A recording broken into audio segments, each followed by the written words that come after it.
एक विशाल और समृद्ध राज्य में एक राजा रहता था। उसके पास धन दौलत की कोई कमी नहीं थी। महल सोने चांदी से सजे थे, सेवकों की लंबी कतारें थी, हाथी घोड़े और विशाल सेना थी। फिर भी राजा के चेहरे पर हमेशा उदासी छाई रहती। उसे नींद नहीं आती, भोजन बेस्वाद लगता और मन हर समय खाली सा रहता। उसे लगता जैसे वह किसी अनजानी बीमारी से ग्रस्त है। राजा ने राज्य के श्रेष्ठ वैद्यों को बुलवाया। किसी ने औषधि दी, किसी ने जड़ी बूटियां, किसी ने पूजा पाठ और मंत्र सुझाए, पर कोई भी उपचार काम न आया। अंततः एक वृद्ध और बुद्धिमान वैद्य दरबार में पहुंचा।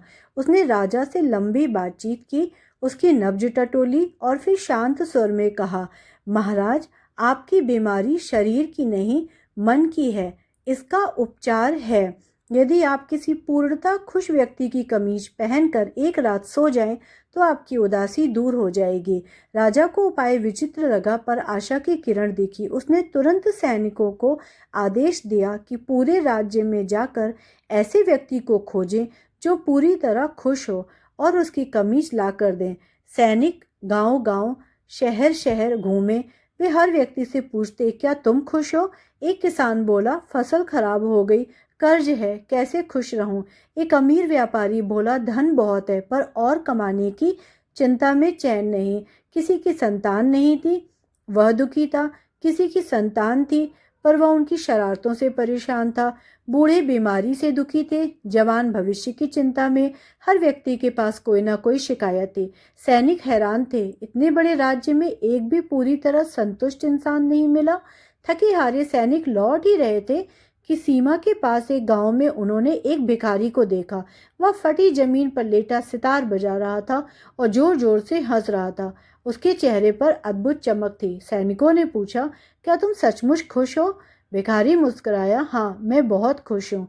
न धन की चिंता, न परिवार का बोझ, जो मिला उसी में संतोष है।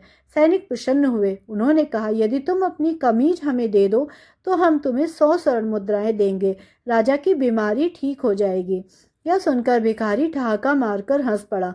हंसते हंसते बोला, भाइयों, मैं कमीज दे देता, पर मेरे पास कमीज है ही नहीं। देखो, मेरे तन पर वस्त्र तक नहीं। सैनिक अवाक रह गए। उन्हें समझ आया कि जिसके पास कुछ नहीं है वही सच्चे अर्थों में संतुष्ट है। जब यह समाचार राजा तक पहुंचा तो वह गहरे चिंतन में डूब गया। उसने सोचा, मेरे पास सब कुछ है, फिर भी मैं दुखी हूँ। उस भिखारी के पास कुछ भी नहीं, फिर भी वह प्रसन्न है। खुशी वस्त्रों, धन या वैभव में नहीं, बल्कि संतोष में है। राजा की आंखें खुल गईं। उसने निर्णय लिया कि अब वह दूसरों की भलाई में सुख खोजेगा। उसने महल के द्वार जनता के लिए खोल दिए। गरीबों को अनाज, बीमारों को उपचार, बच्चों को शिक्षा और किसानों को सहायता मिलने लगी। राजा स्वयं सादा जीवन जीने लगा और लोगों की समस्याएं सुनने लगा। धीरे धीरे राज्य में परिवर्तन आया। जब प्रजा के दुख कम हुए तो राजा के मन की उदासी भी मिटने लगी। उसे समझ आ गया कि सच्ची खुशी सेवा और संतोष में है।